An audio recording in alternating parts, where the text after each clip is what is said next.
बिस्मिल्लाहिर्रहमानिर्रहीम। अस्सलाम वालेकुम ख़वातीन व हज़रात। प्रोग्राम ऑन रिकॉर्ड के साथ जवाद शमसी आपकी खिदमत में हाज़िर। हमने हमेशा ही पॉजिटिविटी के ऊपर बात की है और कोशिश करते हैं कि कौम का मोराल जो है वो किसी भी तरीके से डाउन ना हो, और हम ऑप्टिमिस्टिक अप्रोच रखते हैं। और कम से कम पाकिस्तान के हवाले से तो दुआओं के साथ साथ हम कोशिश करते हैं कि अमली तौर पे कौम को मुतहर्रिक भी किया जाए और कौम के मामलात को समझा भी जाए, और अगर कोई ऐसी चीज़ है कि कौम को समझानी पड़े या फॉर पब्लिक इंफॉर्मेशन ज़रूरी हो जो उन तक पहुंचनी हो, उसके ऊपर बात करते हैं। मैं आज बात करूंगा कि अदालती फैसले और पार्लियामेंट, ये जो कशमकश है ये मुल्क को कितना नुकसान पहुंचा रही है। आए दिन हम देख रहे हैं कि मिलिट्री ट्रायल का फैसला हुआ तो कानून अपना रास्ता बनाएगा, कहीं से स्टेटमेंट आ रही है। दूसरी तरफ से पीटीआई जो है, उनके जो वकला हैं वो वकील कम और उनके नुमाइंदे ज़्यादा बन चुके हैं, यानी वर्कर ज़्यादा बन चुके हैं। मेरी मुराद सलमान अकरम राजा साहब से है, लतीफ़ खोसा साहब से है। देखें, वकालत अपनी जगह पे होती है। जब आप कानून की बात करते हैं, आइन की बात करते हैं, तो पार्टी मेंबर होना जो है वो एक अलहदा मामला है, लेकिन कानून और आइन की छतरी के नीचे जब आप आते हैं तो फिर आपने सही और गलत की तमीज़ किए बगैर कानून पे अमल दरामद करना है, जब तक वो कानून मौजूद है। मैं कल के प्रोग्राम में भी ये कहा था कि फ़र्ज़ करें पार्लियामेंट का जो इस्तेहकाक है, ये सवाल कोई उठा नहीं रहा कि सजाए मौत है कत्ल में, अगर उसके अगेंस्ट पार्लियामेंट का कानून आ जाता है कि सजाए मौत पाकिस्तान से ख़त्म कर दी गई है, तो सुप्रीम कोर्ट जितना मर्जी जोर लगा ले, या कोई भी जज कहीं से आसमानी सहीफा तो नहीं है, वो आइन और कानून से बाहर जाके किसी शख्स को सजाए मौत नहीं दे सकता। मेरा ये सवाल हर उस ज़ी शऊर शख्स से है जो इस आइन और कानून के तहत बसने वाला है पाकिस्तान में, कि लड़ाई तो बनती नहीं है, सब कानून और आइन के ऊपर अमल करें, और अगर उससे थोड़ा सा इनहराफ करते हैं तो फिर लड़ाई शुरू हो जाती है। मेरे साथ इन मौजूआत पे बात करने के लिए मौजूद हैं जनाब कर्नल सैफ कुरैशी साहब। मैं इनका तारुफ क्या करवाऊं, इंतहाई ज़ीरक जो है इंसान है, और ह्यूमन बीइंग इनका एक अपना स्टांस होता है। पाकिस्तानी मामलात के हवाले से ये बड़े जज्बाती हैं और फिर आइन और कानून की बात करते हैं। ये सारी इनकी खुसूसियात हैं, और फिर सॉफ्ट स्पोकन भी हैं। वेलकम करते हैं प्रोग्राम में कर्नल सैफ कुरैशी साहब। अस्सलाम वालेकुम। जी वेलकम, मोस्ट वेलकम। जी कर्नल साहब, मुझे बताएं कि पार्लियामेंट का इस्तेहकाक है कानून साजी करना, जी, और सुप्रीम कोर्ट का उसी दायरे में आइन और कानून जो बना होता है उसकी तशरीह और उसके मुताबिक फैसले करना। यहां हम फंसे हुए हैं, जैसे वो डोर उलझ जाती है ना, जिन्हों पंजाबी च कहते हैं गुंजला पै जांदियां। जी जी, वो उस वक्त पड़ती हैं जब आप डोर को उलझा देते हैं। तो इस वक्त आईनी डोर को किसने उलझाया है, पहले तो वो आप बताएं, और फिर हम आगे बढ़ते हैं फैसलों के ऊपर। जी, बिस्मिल्लाहिर्रहमानिर्रहीम। सबसे बड़ी मुल्क जिस हालात से गुजर रहा है, और ये स्टेट पिलर जितने भी हैं, अदलिया भी और पार्लियामेंट भी और दीगर अदारे भी, तमाम को बहुत क्लियरली पता है कि मुल्क के हालात ऐसे नहीं है कि जिसमें हम जोर अफजाई करें। सही। मेरी गुजारिश होगी सबसे कि बहुत बहुत काबिल लोग इस वक्त की पोस्ट के ऊपर अदलिया में भी और दीगर अदारों में भी बैठे हुए हैं। ये अगर बर्दाश्त करें, अंडरस्टैंडिंग करें और मुल्क की खातिर करें, किसी की जात की खातिर ना करें, पाकिस्तान की खातिर करें। पाकिस्तान है तो हम सब हैं। अगर पाकिस्तान ही नहीं है, अगर ऐसे हालात में हम में कोई इख्तलाफ आता है, अदलिया या पार्लियामेंट में जो कोई इख्तलाफ आता है, तो उसके बड़े फिर संगीन नतीजे होंगे। सही, ठीक है। ये पाकिस्तान अफोर्ड नहीं कर सकता। ये कोई भी गवर्नमेंट, कोई भी अदलिया का मुहिब वतन जज या कोई भी किसी और अदारे का मुहिब वतन शख्स इस वक्त ये नहीं चाहेगा कि मुल्क को दीगर डिस्टेबलाइजेशन कराया जाए या किसी भी तरह से हो, तो ये वो वक्त है कि जब सबको अपनी कुर्बानी दे, अपनी जाती कुर्बानी दे। नहीं, लेकिन सर यहाँ मेरा सवाल कुछ और है। जाती अपनी अनाओं से निकलने की तो बात आप हमेशा से करते हैं, लेकिन इस वक्त मुझे समझ नहीं आ रही कि डोर इस तरह उलझी हुई है कि हम देख रहे हैं कि एक तरफ पार्लियामेंट कानून साजी करती है, ये हम कुछ अरसे से देख रहे हैं, सालों से, ये अभी 2-4 महीनों की बात नहीं है कि उधर से कानून साजी होती है तो साकिब निज़ार साहब उड़ा देते हैं, उधर से कानून साजी होती है तो अता बंदयाल उड़ा देते हैं। ये एक सिस्टम चला आ रहा है। गुड टू सी यू होता है, पार्लियामेंट को तज़हीक का सामना करना पड़ता है, और फिर पार्लियामेंट के मामलात को, यानी सियासतदान एक मजाक बन के रह गया है।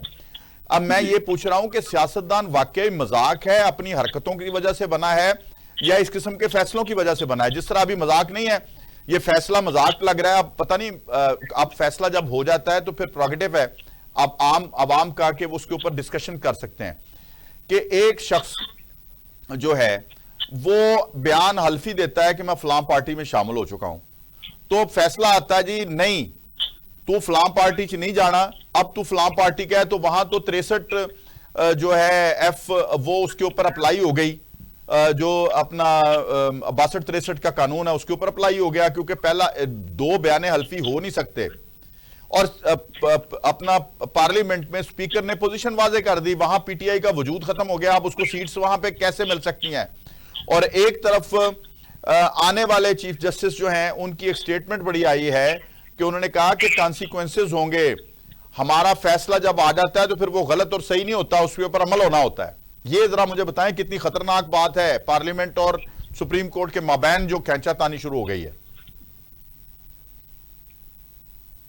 देखिए शमसी भाई, मैं अर्ज करूं कि जो इस वक्त दोनों साइडों के हालात और वाकयात हैं, उसका तकाजा ये है कि हर 2 साइड एक कदम पीछे हटे और कौम की खातिर ये दरवाजा खोल के सारे एक टेबल पे बैठ जाए। कोई ऐसी दुनिया की चीज नहीं है जो कि मेज पे बैठ के हल ना की जा सकी हो। आप देखें कि पहली जंग अजीम या दूसरी जंग अजीम या कहीं भी बारी के बाद आखिरकार मुज़ाकरात ही होते हैं और उसका कोई हल निकाला जाता है, तो दरमियाना रास्ता निकाला जाता है। कोई बंदा ऐसा नहीं है कि जो निबवतन नहीं है। हर बंदा सिर्फ अपनी पार्टी की लाइन की वजह से या अपने कुछ और दीगर वजूहात की वजह से। कर्नल साहब ऐसा नहीं है, कर्नल साहब ऐसा नहीं है, क्वेश्चन मार्क है कि आइन पार्टी और पार्टी मामलात और पार्टी मफादात उस वक्त किसी काम के नहीं होते जब आइन के साथ टकरा जाएं। जी आप बिल्कुल बिजाक। और मैं सुप्रीम कोर्ट के बारे में भी यही समझता हूं, मैं एस्टेब्लिशमेंट के बारे में भी यही समझता हूं। मेरी जो समझ है, जो मैं तालिब इल्म हूं, मुझे समझा दीजिए कि जब आइन के साथ टकराना तो फिर आइन का वजूद कैसा? आइन में साफ साफ वाजे लिखा है कि पार्लियामेंट कानून साजी करेगी, ठीक है, अदलिया उसकी तशरीह करेगी।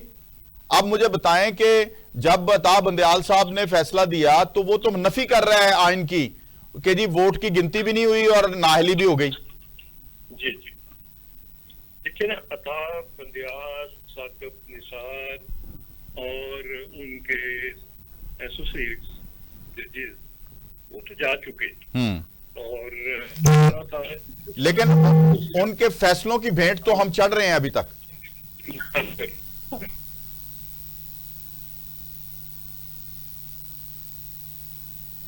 जी जी कन साहब आप हैं लाइन पे हमारे साथ?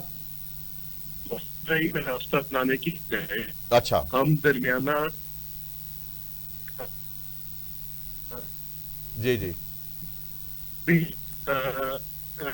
अपने दुखी या अफेक्टेड। देखिए एक बात जो करने वाली है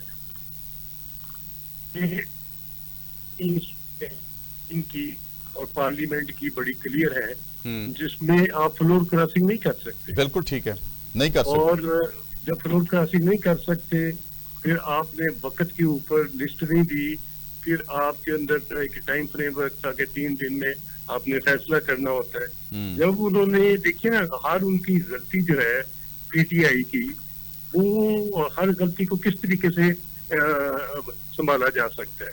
उन्होंने गलती पे गलती की हुई है, और पता नहीं उनका इतनी लीगल टीम स्ट्रांग होने के बावजूद क्यों इतनी सारी गलतियां की के आगे उसमें से रास्ता बनाना।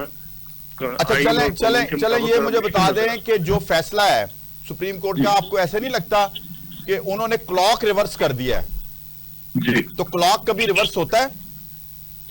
वो नहीं होता ना जी। तो इसी में देखिए ना, अभी जो आके हम संगीन किस्म की सूरत हाल में फंस गए हैं, उसी वजह से है कि सारा मामला नीट क्लीन अबव बोर्ड नहीं चल रहा, और दोनों साइडों से ऐसी कॉम्प्लिकेशन हो गई है जिसकी वजह से मैं समझता हूँ कि इसका हल यही है कि नेशनल कंसेंसस किया जाए।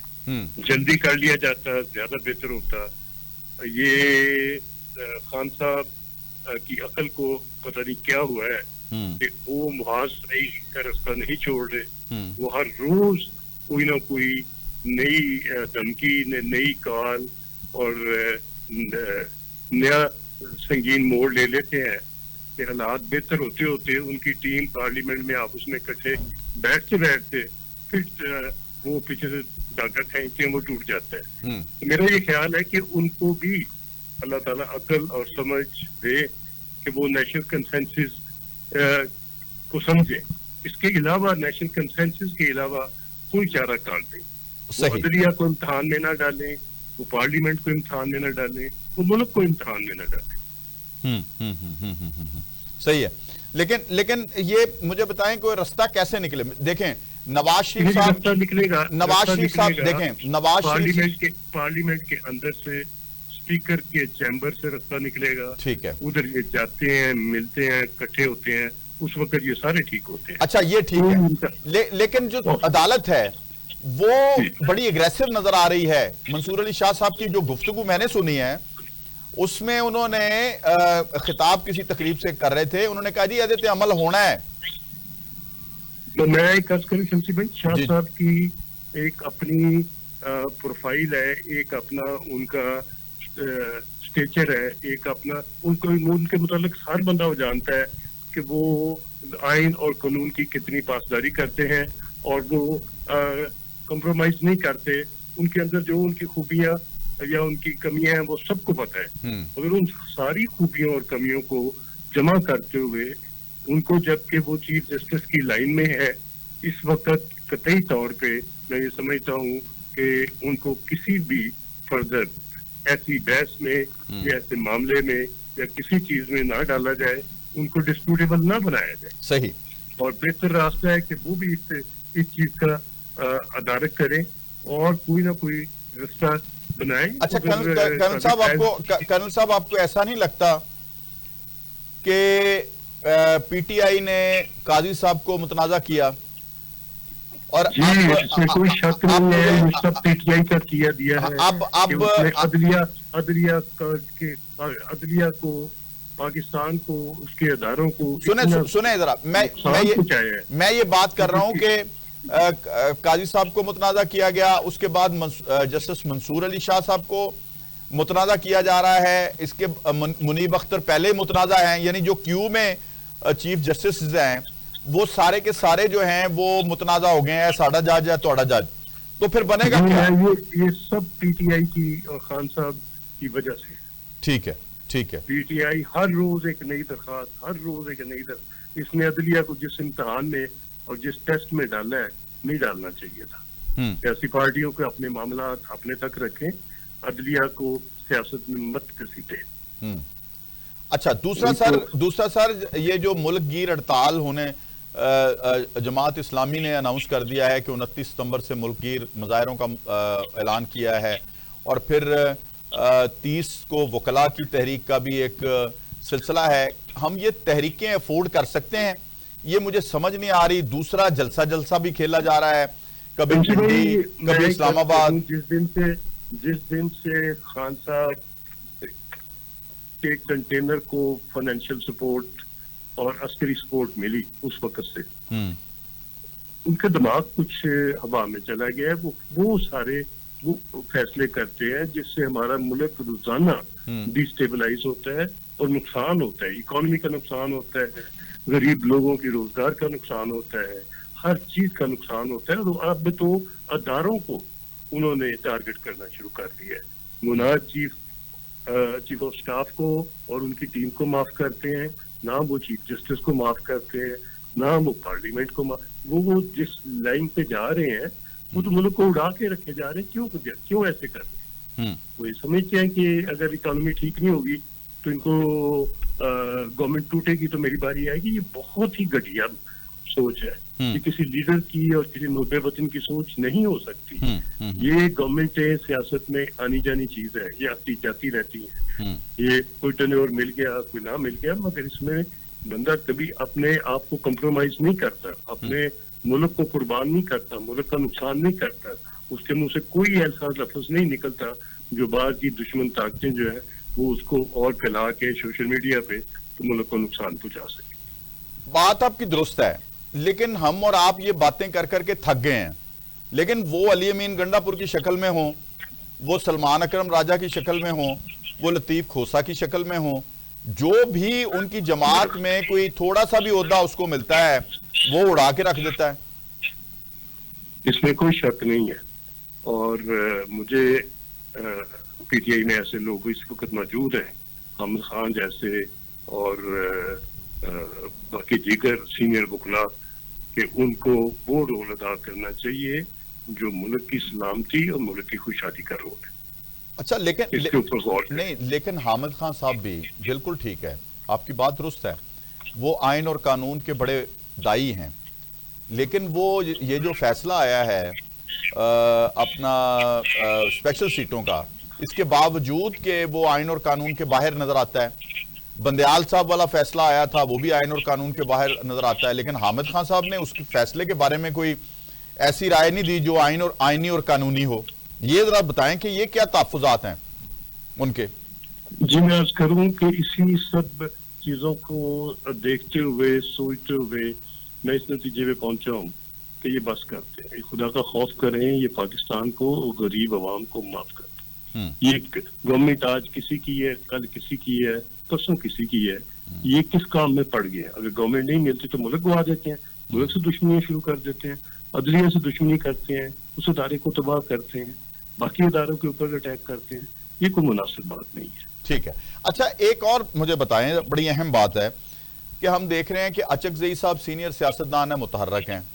हम देख रहे हैं अपना फजलुर रहमान साहब सीनियर सियासतदान है, वो तो ज्यादा ही कुछ मुतहर्रक हैं, दो खिला रहे हैं सबको, यानी जिस तरह बाकायदा खिला रहे हैं, जैसे बच्चों को नहीं खिलाया जाता कि आप बैट पकड़े, मैं हौली हौली बाला कराना दोनों।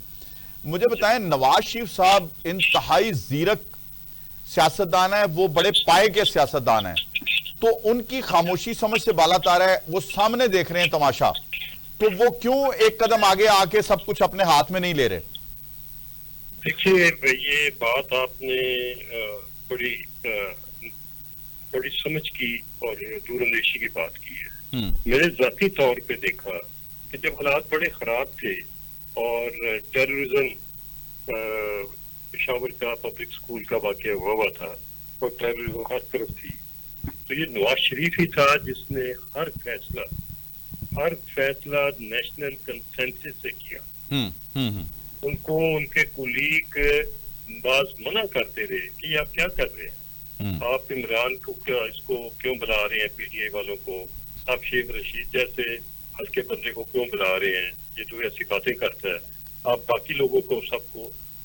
मगर मैं कहूँगा कि आफरीन उसके कि उसने जितने भी फैसले किए, कोई एक नहीं, दो नहीं, कोई 3-4 सेशन हुए ऑल पार्टी कॉन्फ्रेंस के, उसने हर एक को पूरा मौका दिया। सारा दिन लोग अपनी बातें करते रहे, एक्सप्रेस करते रहे, हर एक की मर्जी शामिल हुई।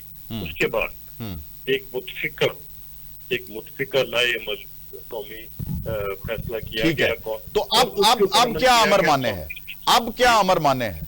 वो है, मैं ये करूं, मैं ये समझता हूँ कि वो इस काबिल है कि आपने सही उंगली रखी। नवाज शरीफ की जात और उनका स्ट्रक्चर और उनका स्टेटस और सब इस पोजीशन पे है कि इसका हल निकाल सके। नहीं तो इस वक्त अमर क्या माने है? अमर माने ये थी कि जब तक सारे पार्टियां उनको और सारे लोग और सारे अदारे उनको इत्मीनान ना करें और ग्रीन सिग्नल ना दें, तो वो ऐसे जब वो गवर्नमेंट से बाहर हैं तो वो रिस्क। अच्छा, अब मैं ना हासिल मजमून पे आता हूं जो मैंने और आपने गुफ्तगू की है। मुझे लगता है बानी पीटीआई ने ऐसी शख्सियात को इतना मुतनाजा कर दिया है पाकिस्तान में जिन पे कंसेंसस बिल्डअप हो सकता था, वो सारे के सारे मुतनाजा हो गए। पहले हमने चीफ जस्टिस का जिक्र कर लिया, फिर आप देखें आज के आर्मी चीफ को भी उन्होंने मुतनाजा बनाया हुआ है। नवाज शरीफ एक लीडर है, सीनियर और सीजन लीडर है, उसको भी मुतनाजा कर दिया। अचकजई को पहले ही वो मुतनाजा कर चुके थे, फजलुर रहमान को भी मुतनाजा कर दिया हुआ है। यानी ये खेल तमाशा, बिल्कुल आखिरी जुमला बताएं कि ये कब खत्म हो सकता है? देखिए, मैं अर्ज करूं कि खान साहब पता नहीं किसके कहने पे या किसने उनको इस टास्क पे लगाया हुआ है कि जिस दिन से वो 2014 के बाद मुतवातर और फिर 18 में हलफ लेने के बाद भी उन्होंने उस पॉलिसी को छोड़ा नहीं है। सही है, सही है। थ्रू आउट एक ही पॉलिसी पे है कि ठीक है। अच्छा, जितनी कुर्बत मुझे पता है आपकी नवाज शरीफ साहब के साथ है, आपकी खामोशी भी समझ नहीं आती, आप भी उनको मशवरा नहीं दे रहे। बिल्कुल मुख्तसरन बताइएगा, फिर हम ब्रेक पे जाएंगे। देखिए शमशी भाई, मैं अर्ज करूं, मैं तो हर दूसरे तीसरे दिन मुझे कोई ना कोई टीवी चैनल इस काबिल समझता है कि मेरे से राय लेता है। मैं अर्ज करूं कि ये वो मौका, मैं बड़े दिनों से मुतवातर ये कह रहा हूं कि नेशनल कंसेंसस। ठीक, मैं अभी भी यही कह रहा हूँ। बिल्कुल ठीक। देखिए, हाल इसका ये है जब हम अपनी अपनी जिद और अपनी अना को छोड़ के पाकिस्तान के नाम पे छोड़ दें, किसी एक दूसरे के लिए ना छोड़े। बिल्कुल सारे के सारे इकट्ठे हो। बहुत बहुत शुक्रिया कर्नल सैफ कुरैशी साहब हमारे साथ मौजूद थे आज के प्रोग्राम में। और यकीनन कौमी यकजहती की जरूरत है, नेशनल कंसेंसस की जरूरत है, और अपनी अनाओं को पीछे दो कदम हट के पाकिस्तान, रियासत पाकिस्तान की बका के लिए और फलाह के लिए आगे बढ़ना है। तो यही हल है। ब्रेक पे जा रहे हैं, अभी वापस आते हैं, हमारे साथ रहिए।